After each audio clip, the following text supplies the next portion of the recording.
नमस्ते दोस्तों, this is Rishikesh Madankar from AW Academy, Rathinagar, Amravati, and I welcome you all of you in the AWA YouTube channel। तो यहाँ पे मैं फिजिक्स का इलेक्ट्रोस्टैटिक का नेक्स्ट वीडियो लेके आया हूँ।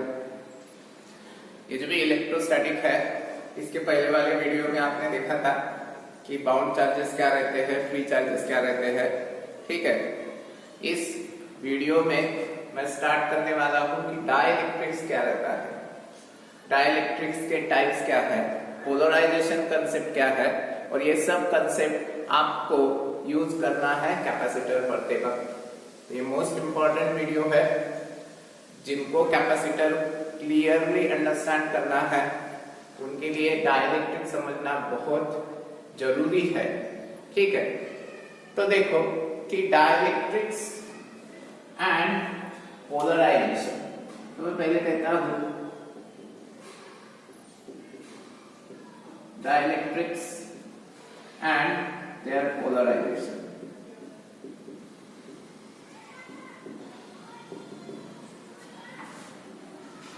तो डाइलेक्ट्रिक इज एन इंसुलेटर, और इंसुलेटर क्या रहता है इसके पहले वाले वीडियो में दिखाया है। अगर पता नहीं है तो इसके पहला वाला जो वीडियो है उसको एक बार जरूर देखिए। ठीक है, यानी कि आपको इंसुलेटर समझ में आ जाएगा। तो dielectric is an insulator which is used to store energy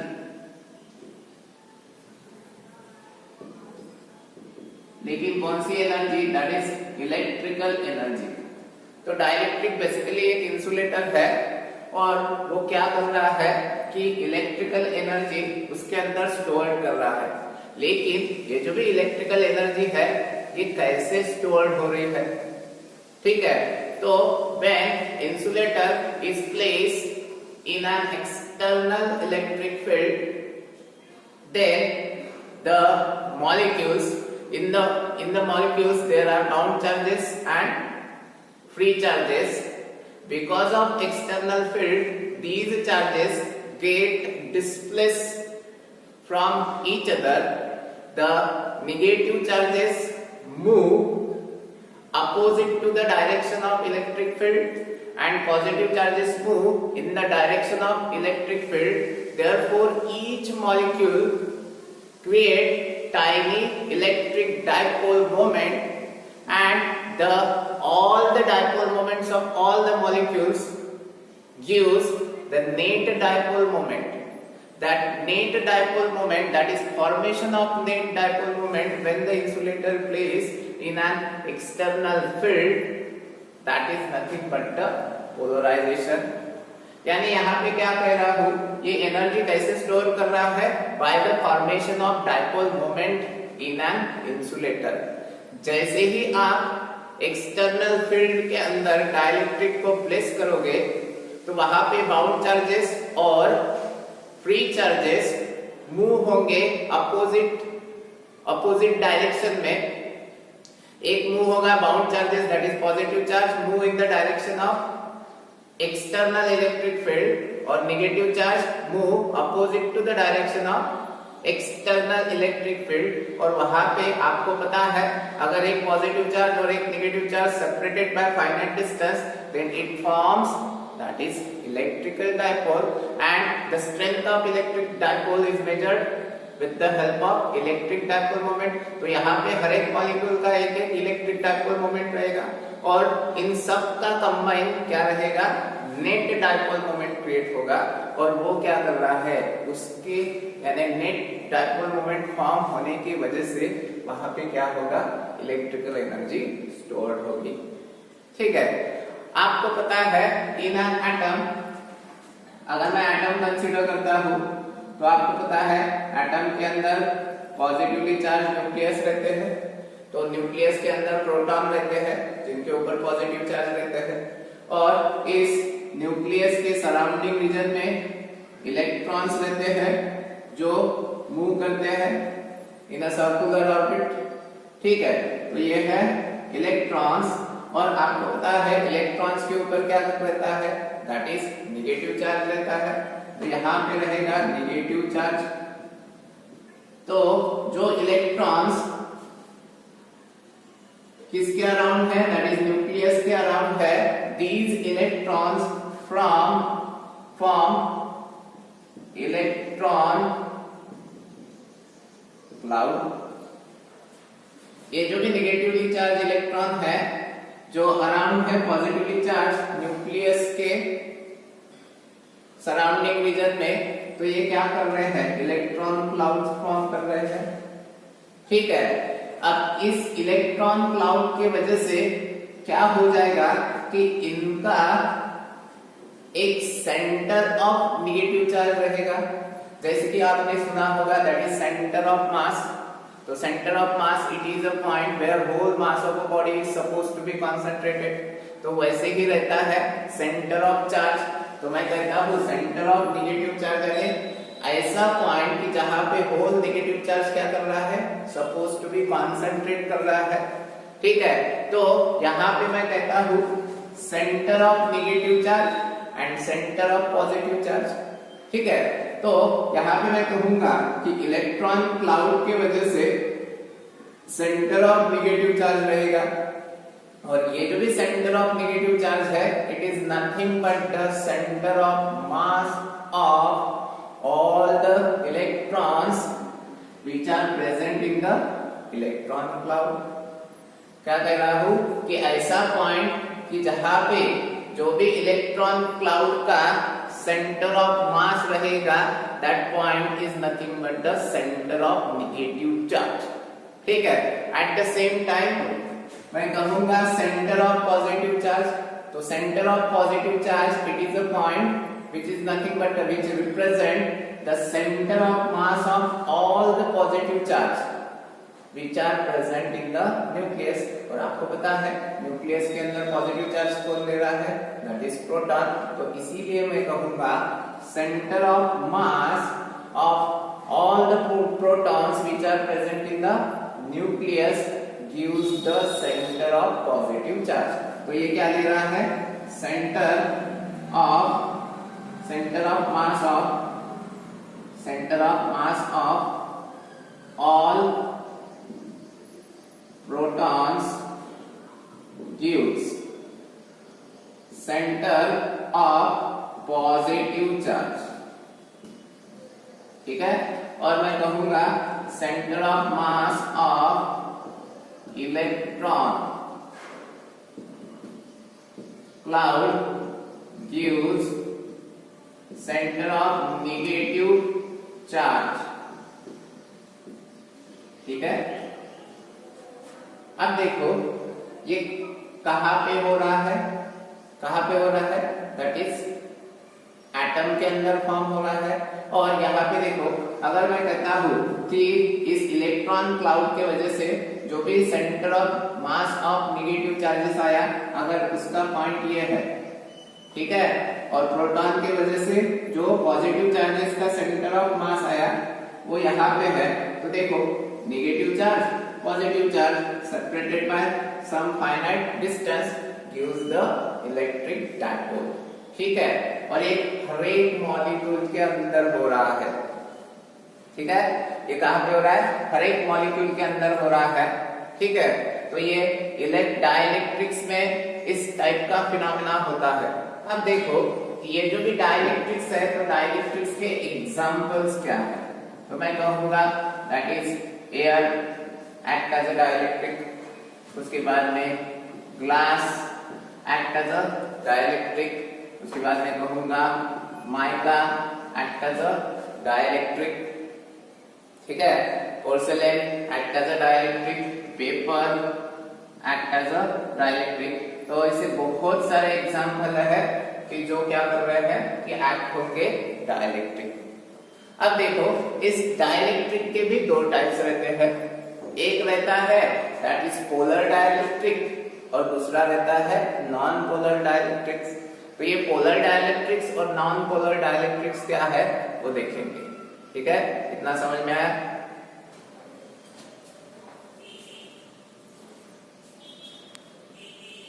next देखो कि डाइलेक्ट्रिक्स के जो दो टाइप्स है, दैट इज पोलर डाइलेक्ट्रिक्स और नॉन पोलर डाइलेक्ट्रिक्स, वो क्या है।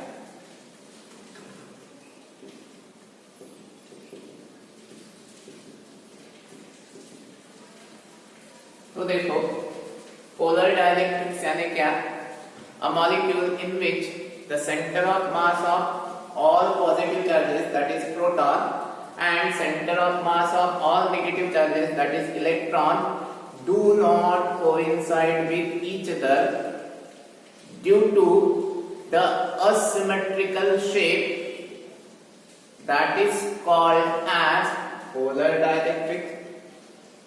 ये ऐसे मॉलिक्यूल होते हैं कि जिनमें centre of mass of all positive charges that is proton और centre of mass of all negative charges that is electron, ये कोइंसाइड नहीं होते हैं।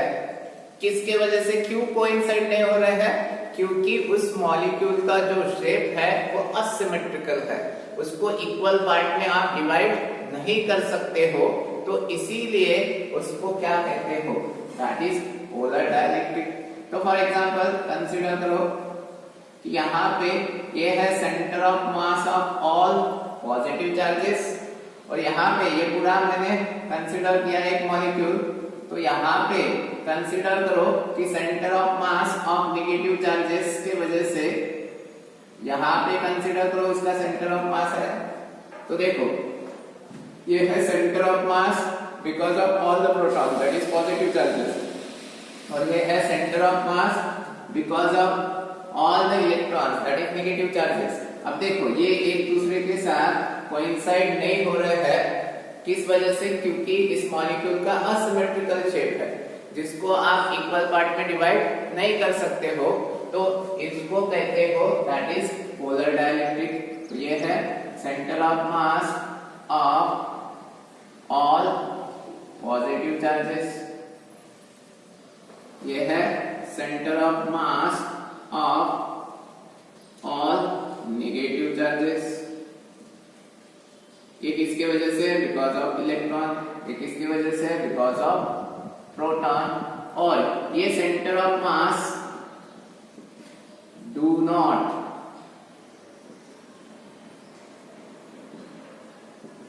कोइंसाइड विथ ईच अदर, ये कोइंसाइड नहीं हो रहे हैं, किसके वजह से, बिकॉज ऑफ asymmetrical shape। ठीक है, अब देखो ये जो भी, अब देखो यहाँ पे centre of mass of all positive charges और ऑल नेगेटिव चार्जेस, इनके बीच में फाइनाइट डिस्टेंस है। अगर फाइनाइट डिस्टेंस है तो यहाँ पे ये जो भी मॉलिक्यूल है ये क्या क्रिएट करेगा, ऑब्वियसली अगर पॉजिटिव चार्ज और नेगेटिव चार्ज फाइनाइट डिस्टेंस से अगर सेपरेटेड होते हैं तो it forms that is electric dipole. क्या फॉर्म करेगा, इलेक्ट्रिक डाइपोल। अगर ये इलेक्ट्रिक डाइपोल फॉर्म कर रहा है तो each molecule have that is act as the each molecule have the electric dipole moment of the order of 10 raised to power minus 30 coulomb meter। हर एक molecule के पास electric dipole moment रहेगा, कितना रहेगा, 10 raised to power minus 30 coulomb metre, इतना रहेगा।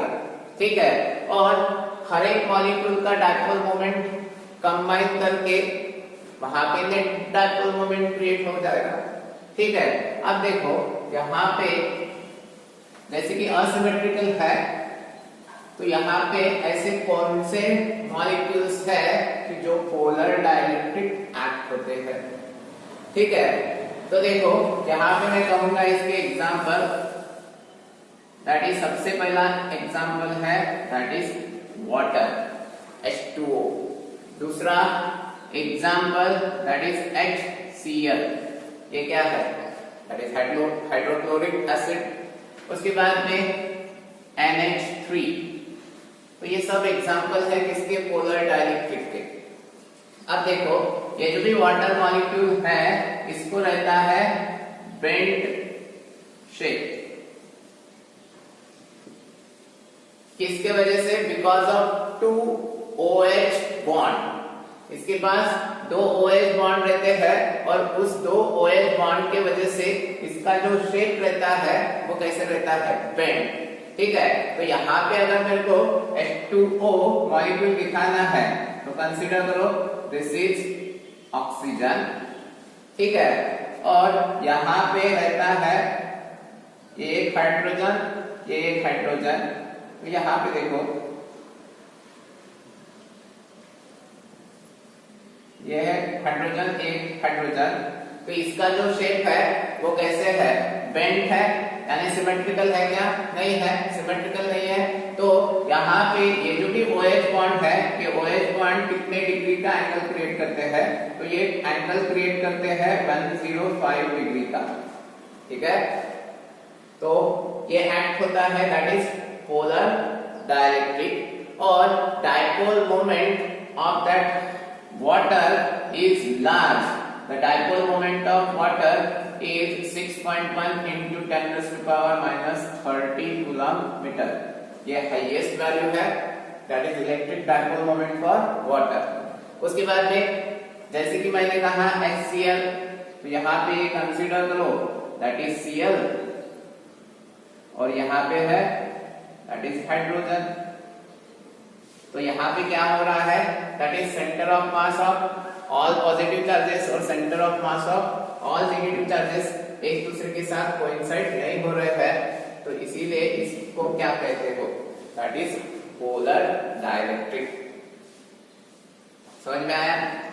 और यहाँ पे इलेक्ट्रिक डाइपोल मोमेंट होने की वजह से हर एक मॉलिक्यूल एक्ट होता है टाइनी डाइपोल। क्या एक्ट होता है? टाइनी डाइपोल की तरह वो एक्ट होता है। ये जो भी बोर्ड के ऊपर लिखा है ये आपको नोट डाउन करना है आपके नोटबुक में, और जितने भी पॉइंट मैंने कहा है वो पॉइंट भी आपको लिखना है। ठीक है, तो ये था पोलर डाइलेक्ट्रिक। इसके बाद में देखो that is non polar dielectric. तो नॉन पोलर डाइलेक्ट्रिक यानी क्या? तो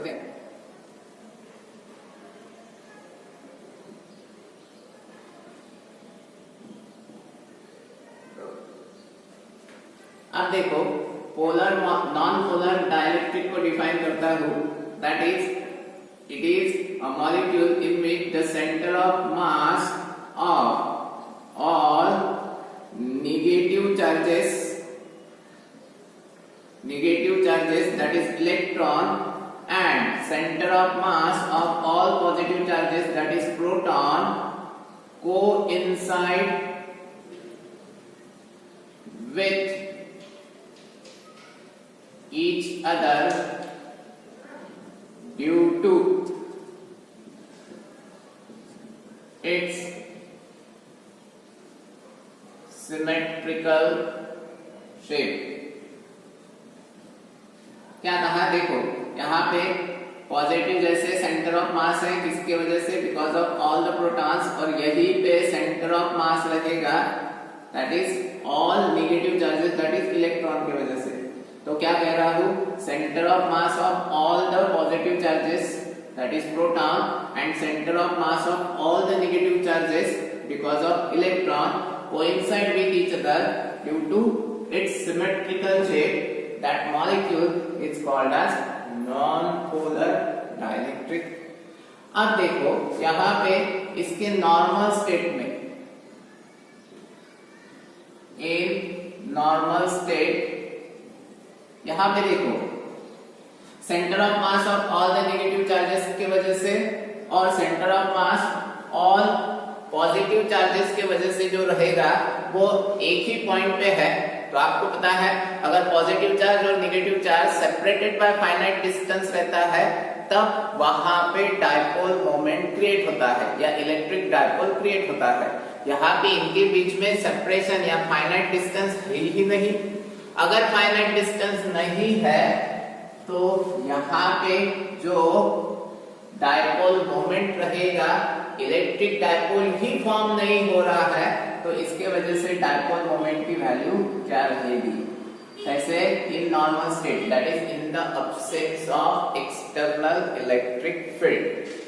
एक्सटर्नल इलेक्ट्रिक फील्ड अगर अब्सेंट है उस केस में that is non polar dielectric material का डायपोल मोमेंट कितना होता है, 0 होता है। तो इसके जो एग्जाम्पल है that is oxygen, hydrogen, nitrogen, उसके बाद में बेंजीन, मीथेन, ठीक है, CO2, ये सब एग्जाम्पल है किसके है, that is non polar dielectric के। और पोलर डाइलेक्ट्रिक का जो एग्जाम्पल कहा था, क्या क्या कहा था, दैट इज HCl H2O, ठीक है। और एक एग्जाम्पल है दैट इज अल्कोहल और NH3, ठीक है। H2O, उसके बाद में मैंने कहा HCl, NH3 and alcohol are the examples of polar dielectric. और oxygen, hydrogen, nitrogen, benzene, carbon dioxide और मीथेन ये एग्जांपल है किसके, नॉन पोलर डाइलेक्ट्रिक के। तो यहाँ पे देखो ये जो भी ऑक्सीजन है तो ये कैसे रहता है, सिमेट्रिकल शेप में रहता है। तो यहाँ पे ये एक ऑक्सीजन, ये दूसरा एक ऑक्सीजन, तो स्ट्रक्चर कैसे है, सिमेट्रिकल है। तो यहाँ पे centre of mass of because of all the proton and centre of mass of because of all the electron coincide with each other, इसीलिए इसको क्या कहते हो, नॉन पोलर डाइलेक्ट्रिक। या CO2, अगर CO2 का स्ट्रक्चर बनाना है तो कंसीडर करो this is carbon, this is one oxygen, this is another oxygen। तो यहाँ पे ये जो भी मॉलिक्यूल है ये कैसे है, सिमेट्रिक है। तो इसीलिए इसको मैं कहूंगा that is non polar dielectric. Next topic most important, that is polarisation of non polar dielectric in an external electric field, ठीक है। अब देखो यहाँ पे मैं एक कंडीशन ले रहा हूं, if external field is equal to 0। अभी थोड़ी देर पहले देखा था आपने कि नॉन पोलर डाइलेक्ट्रिक क्या होते हैं। तो कंसीडर करो कि यहाँ पे अगर एक्सटर्नल इलेक्ट्रिक फील्ड ये 0 है, तो अगर एक्सटर्नल इलेक्ट्रिक फील्ड 0 है तो आपने देखा है centre of mass of all the positive charges and centre of mass of all the negative charges coincide with each other, and because of that the dipole moment of each molecule is 0। ये होता है, लेकिन कब, जब external field क्या है, 0 है। तो इस केस में मैं ऐसे दिखा सकता हूं कि यहीं पे पॉजिटिव चार्ज है, यहीं पे नेगेटिव चार्ज है, उन दोनों के जो भी सेंटर ऑफ चार्जेस है that is centre of mass of all positive charges and negative charges यहाँ पे कोइंसाइड हो रहे हैं, ठीक है। तो हर एक मॉलिक्यूल के अंदर ऐसे ही होगा। तो यहाँ पे सेंटर ऑफ मास के बीच में अगर डिस्टेंस 0 है, जैसे कि positive charge and negative charge के बीच में जो डिस्टेंस है वो अगर डिस्टेंस 0 है तो यहाँ पे जो डायपोल होगा, इलेक्ट्रिक डायपोल क्रिएट नहीं होगा। अगर इलेक्ट्रिक डायपोल नहीं है तो इसी के वजह से dipole moment in such case is equals to 0, ठीक है। यहाँ पे ये हर एक मॉलिक्यूल जब एक्सटर्नल इलेक्ट्रिक फील्ड 0 है तो ये टाइनी डायपोल की तरह एक्ट नहीं होगा, क्योंकि उनके बीच में फाइनाइट डिस्टेंस ही नहीं है, वहां पे डायपोल क्रिएट नहीं हो रहे हैं। लेकिन कब, जब एक्सटर्नल फील्ड क्या है, अब्सेंट है। अब देखो यहाँ पे क्या करता हूं, अगर एक्सटर्नल इलेक्ट्रिक फील्ड मैंने अप्लाई किया, ठीक है, एक्सटर्नल फील्ड अप्लाई करने के बाद यहाँ पे एक्सटर्नल फील्ड की डायरेक्शन रहती है, तो कंसीडर करो this is the direction of external field. और यहाँ पे ओनली मैं एक मॉलिक्यूल कंसीडर कर रहा हूं, ठीक है, तो यहाँ पे देखो, यहाँ पे था पॉजिटिव चार्ज, यहाँ पे था नेगेटिव चार्ज, वहां पे centre of mass of all positive charge और ऑल नेगेटिव चार्ज कोइंसाइड था। लेकिन जैसे ही मैं एक्सटर्नल फील्ड अप्लाई करता हूं तो यहाँ पे क्या होता है, जिस डायरेक्शन में एक्सटर्नल फील्ड रहेगा उस डायरेक्शन में पॉजिटिव चार्ज पुल्ड होगा और उसके एग्जैक्टली अपोजिट डायरेक्शन में ये जो नेगेटिव चार्ज है ये पुल्ड होगा। यानी मैं ऐसे कहता हूं, when the external field is applied to the non-polar dielectric material, then the center of mass of all positive charges and all negative charges pulled in opposite direction। ठीक है, जैसे कि देखो पॉजिटिव चार्जेस का centre of mass in the direction of external field move हो रहा है और जो भी सेंटर ऑफ मास है नेगेटिव चार्जेस का वो अपोजिट डायरेक्शन में मूव हो रहा है। किसके opposite? That is external field के अपोजिट डायरेक्शन में मूव हो रहा है। अब इनका जो डिस्प्लेसमेंट है ये कब तक चलेगा, क्योंकि यहाँ पे पॉजिटिव चार्जेस का सेंटर ऑफ मास और नेगेटिव चार्जेस का सेंटर ऑफ मास ये डिस्प्लेस हो रहे हैं। अगर ये डिस्प्लेस हो रहे हैं तो यहाँ पे इस टाइप का स्ट्रक्चर दिखाई देगा, ये है पॉजिटिव चार्ज, ये है नेगेटिव चार्ज। मैं सिंगल मॉलिक्यूल कंसीडर कर रहा हूँ, ठीक है। अब देखो ये है centre of mass of negative charge, ये है centre of mass of positive charge, तो इनके बीच में फाइनाइट डिस्टेंस आ गया। अगर इनके बीच में फाइनाइट डिस्टेंस आ रहा है तो ये कैसे एक्ट होंगे? इलेक्ट्रिक डायपोल की तरह से।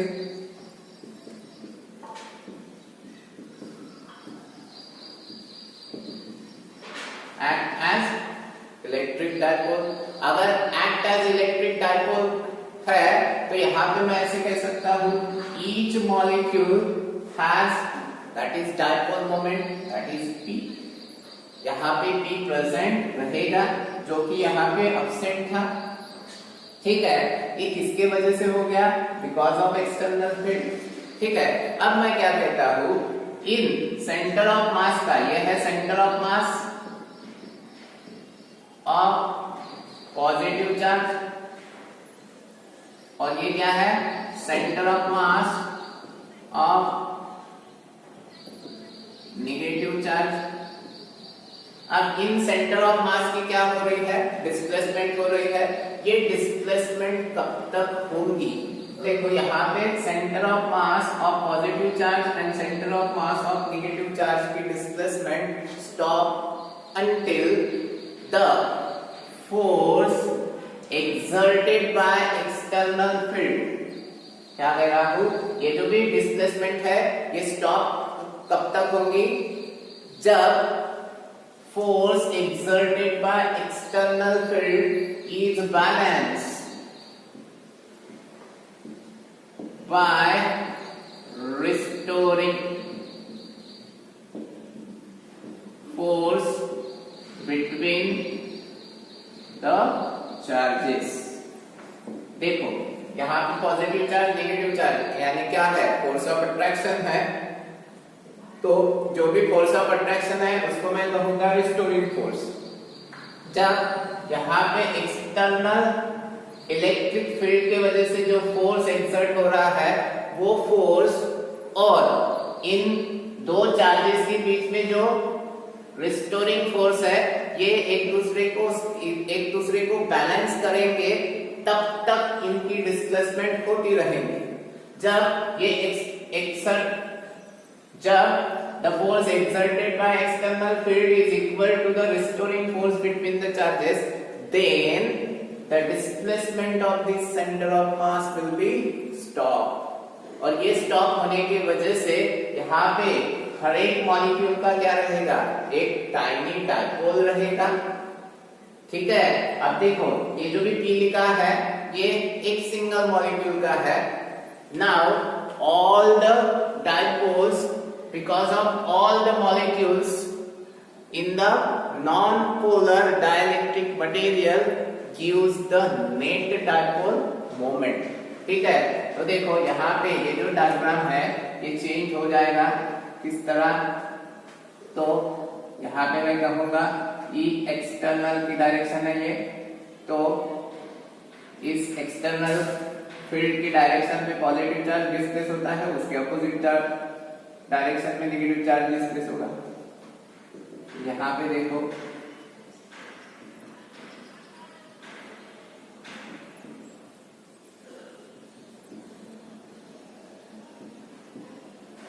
तो पहले सेंटर ऑफ मास दोनों चार्जेस का कोइंसाइड था, एक्सटर्नल फील्ड अप्लाई करने के बाद में सेंटर ऑफ मास डिस्प्लेस हो रहा है, और डिस्प्लेस होने के बाद में यहाँ पे हर एक मॉलिक्यूल का एक डायपोल मोमेंट रहेगा, और इन सब मॉलिक्यूल का डायपोल मोमेंट ऐड होके नेट डायपोल मोमेंट क्रिएट होगा, दैट इज ई नेट। समझ में? तो that is called as that is polarization of non-polar dielectric in an external field। यहाँ पे external field absent है, तो यहाँ पे non-polar material के पास dipole moment नहीं है, लेकिन जब external field apply करते हो तो यहाँ पे non-polar dielectric के पास dipole moment आता है। अगर मैं यहाँ पे एक्सटर्नल फील्ड रिमूव कर देता हूँ, तो एक्सटर्नल फील्ड रिमूव करने के बाद में यहाँ पे जो फोर्स अप्लाई हो रहा था वो जीरो हो जाएगा, और फोर्स जीरो होने के बाद में यहाँ पे एक ही फोर्स बचेगा, दैट इज रिस्टोरिंग फोर्स, और ये रिस्टोरिंग फोर्स क्या करेगा, अगेन इस स्ट्रक्चर को इस स्ट्रक्चर में कन्वर्ट कर देगा, और वहां पे जो डायपोल मोमेंट था वो क्या हो जाएगा, रिमूव हो जाएगा, यानी अगेन वहां पे डायपोल मोमेंट की वैल्यू कितनी आएगी, जीरो। लेकिन कब, जब आप एक्सटर्नल फील्ड को रिमूव करते हो। ठीक है, नेक्स्ट टॉपिक देखो, that is polarisation of polar dielectric in an external electric field. ठीक है, सिंपल टॉपिक है। आपने देखा है कि पोलर डाइलेक्ट्रिक मटेरियल में जो सेंटर ऑफ मास है ऑल पॉजिटिव चार्जेस का और centre of mass of all negative charges वो कोइंसाइड नहीं होते हैं एक दूसरे के साथ, और उसके वजह से पॉजिटिव चार्ज और नेगेटिव चार्ज का सेंटर ऑफ मास के बीच में फाइनाइट डिस्टेंस प्रेजेंट रहता है, तो हर एक मॉलिक्यूल के पास इलेक्ट्रिक डायपोल मोमेंट प्रेजेंट रहता है। ठीक है, क्योंकि इलेक्ट्रिक डायपोल ही कहता है पॉजिटिव चार्ज और negative charge separated by some finite distance, तो it will create that is electric dipole, और उसकी स्ट्रेंथ आप डायपोल मोमेंट से मेजर करते हो, और वही डायपोल मोमेंट एनर्जी स्टोर करने के लिए रिस्पांसिबल होता है। ठीक है, अब देखो यहाँ पे मैं कहता हूँ polarisation of polar dielectric in an external electric field. अब देखो मैंने कहा in the absence of electric field that is E equals to 0 या E एक्सटर्नल इक्वल टू 0, तो आपको पता है अगर एक्सटर्नल फील्ड 0 है तो each molecule have permanent electric dipole moment। हर एक मॉलिक्यूल के पास इलेक्ट्रिक डायपोल मोमेंट प्रेजेंट है। ठीक है, लेकिन कब, जब E एक्सटर्नल क्या है, 0 है। अब देखो यहाँ पे मैं हर एक मॉलिक्यूल की बात कर रहा हूँ। ठीक है, अब क्या कहता हूं, ड्यू टू थर्मल एजिटेशन। ठीक है, ड्यू टू थर्मल एजिटेशन यानी टेम्परेचर के एजिटेशन है उद्रेक, तो because of the thermal agitation यहां पे electric field external electric field till 0 है, लेकिन इस थर्मल एजिटेशन की वजह से जो भी डायपोल थे electric dipole they are randomised. Randomise यानी उनकी डायरेक्शन कुछ भी रह सकती है, रैंडम है, ठीक है। तो कंसीडर करो जैसे कि यहाँ पे प्लस और ये माइनस, ये सेंटर ऑफ मास है किसका, पॉजिटिव चार्ज का, और ये सेंटर ऑफ मास है नेगेटिव चार्ज का। तो इसके वजह से डायपोल मोमेंट इस डायरेक्शन में आ गया। तो क्या कहता हूँ, थर्मल एजिटेशन की वजह से ये जो भी डायपोल रहते हैं ये रैंडमाइज रहते हैं। अब देखो मैं क्या कहता हूँ, यहाँ पे नेगेटिव चार्ज है, यहाँ पे पॉजिटिव चार्ज है, इसका डायपोल मोमेंट इस डायरेक्शन में है। अब देखो ये इनकी डायरेक्शन एग्जैक्टली क्या है, अपोजिट है, तो ये एक दूसरे को क्या करेंगे, कैंसिल करेंगे। कंसीडर करो ये दूसरा है पॉजिटिव नेगेटिव और P की डायरेक्शन नेगेटिव टू पॉजिटिव रहती है। और सिमिलरली यहाँ पे मैं कंसीडर करता हूँ, ये है नेगेटिव पॉजिटिव और यहाँ पे P की डायरेक्शन नीचे है, तो ये P और ये P एक दूसरे को क्या करेंगे, कैंसिल करेंगे, ठीक है। तो यहाँ पे ये जो भी स्ट्रक्चर है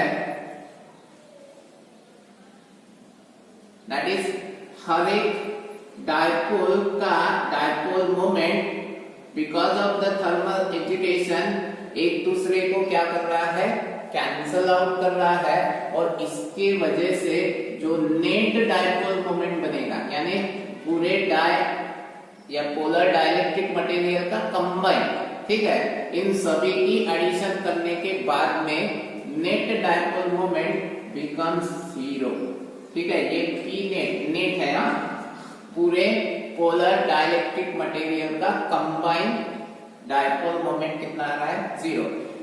हर एक मॉलिक्यूल का डायपोल मोमेंट 0 नहीं है, हर एक मॉलिक्यूल का डायपोल मोमेंट प्रेजेंट है, लेकिन पूरे मटेरियल का कंबाइन करके, क्योंकि आपको पता है फिजिक्स में सिमिलर क्वांटिटी की ही एडिशन सब्ट्रैक्शन होती है, तो ये तो P वेक्टर क्वांटिटी है, तो नेट कंबाइन, ठीक है, ऑल P की वेक्टर एडिशन करने के बाद में जो नेट डायपोल मोमेंट मिलता है वो क्या है, 0। लेकिन क्या एक्सटर्नल फील्ड कितना है, 0 ही है। एक्सटर्नल फील्ड आपने अप्लाई नहीं किया है, और ये किसकी वजह से हो रहा है, बिकॉज ऑफ थर्मल एजिटेशन, ठीक है। अब मैं क्या कहता हूं, if external field is applied, ठीक है, एक्सटर्नल फील्ड अप्लाई होने के बाद में अब देखो यहाँ पे जो डायपोल मोमेंट थे ये रैंडम डायरेक्शन में ओरिएंटेड थे, ठीक है। हर एक मॉलिक्यूल का जो भी डायपोल मोमेंट था उसकी डायरेक्शन रैंडम थी, ठीक है। Because of external electric field all the dipoles, क्या कह रहा हूं, all the dipoles of all molecules are aligned in the direction of external electric field। यहाँ पे ये जो भी डायपोल है ये डायपोल क्या कर रहे हैं, एक दूसरे के साथ अलाइन हो रहे हैं, ठीक है। इनकी डायरेक्शन कैसे है, इन the direction of external electric field, ठीक है। हर एक डायपोल की डायपोल मोमेंट की डायरेक्शन सेम है।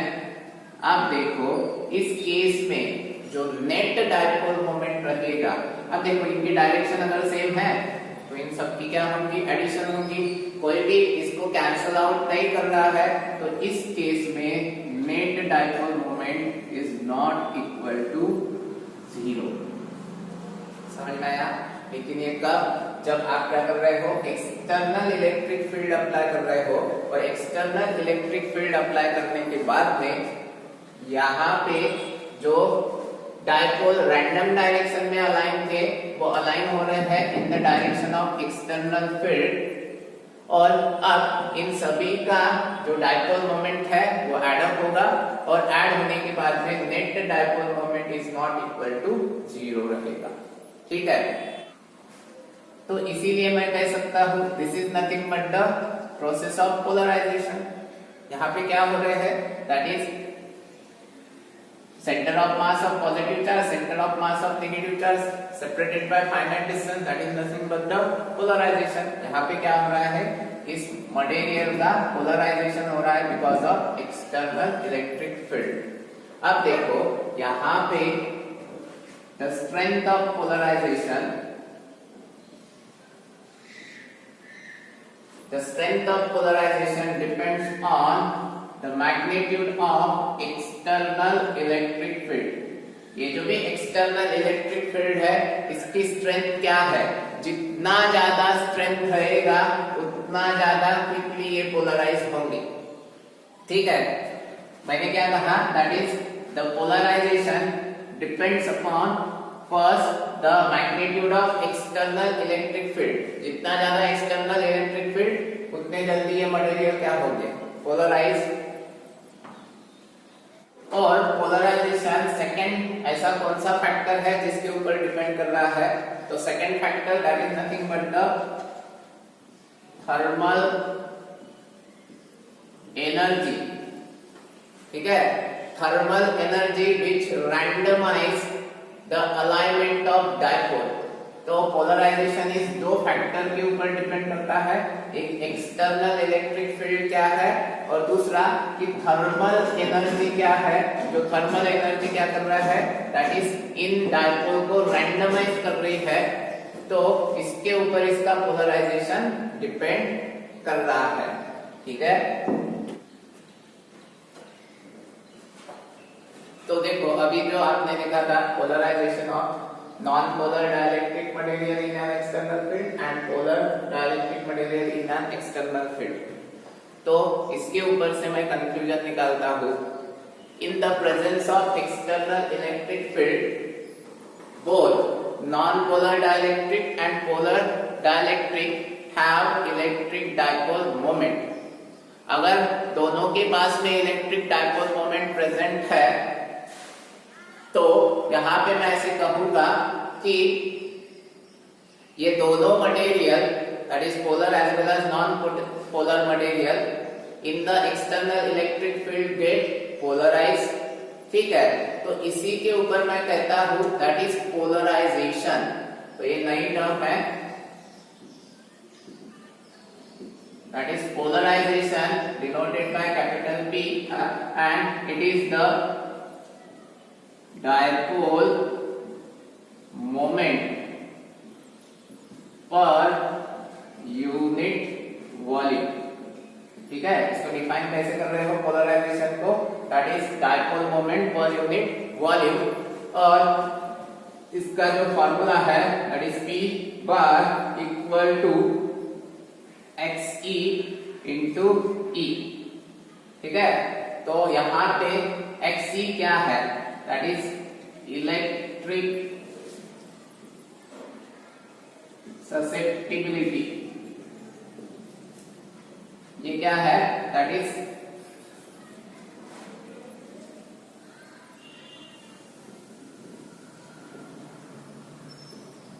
ठीक है, Xc क्या है, that is Xc is nothing but the electric susceptibility of a dielectric material।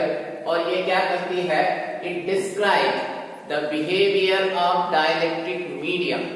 जो भी इलेक्ट्रिक बिहेवियर है किसका, डाइलेक्ट्रिक मीडियम का, उसको डिस्क्राइब करने के लिए इस Xc की वैल्यू इंपॉर्टेंट है।